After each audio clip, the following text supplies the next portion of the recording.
Democratic presidential candidate Beto O'Rourke in Mississippi today. He says he wanted to hear the stories of families impacted by last week's ICE raids firsthand. 3 News Side's Courtney Ann Jackson is live in Canton with a look at his visit.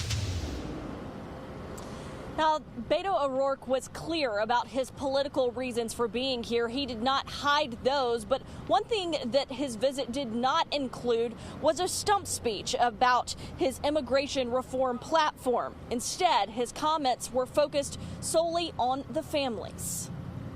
Thank you so much. I'm so glad I met you. Much of Beto O'Rourke's interactions with families were out of the view of the cameras as his campaign didn't allow them inside the store. But when asked what he would say to Mississippians who might ask if he would come here if not for the raids. I'm here because of these raids. I want to make that very clear.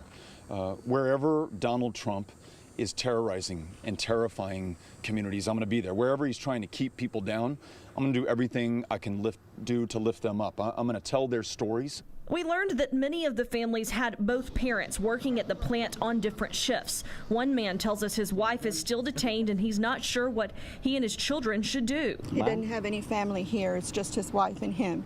And he says his children want to stay. His children want to stay. And, you know, it all depends on what happens with his wife. In O'Rourke's conversation with the tienda owner, miedo, or fear in Spanish, was a word repeatedly brought up. They say many community members are fearful to leave their homes. So many of those mothers in there said that they feel like there is an attack on Hispanics. And I just came from El Paso, Texas, where there was literally a massacre of 22 people because of fears of an Hispanic invasion. O'Rourke says he isn't fundraising while in the Magnolia State, but is trying to learn from organizers how to best direct resources to the families. It was another dot that we've got to connect for the American people.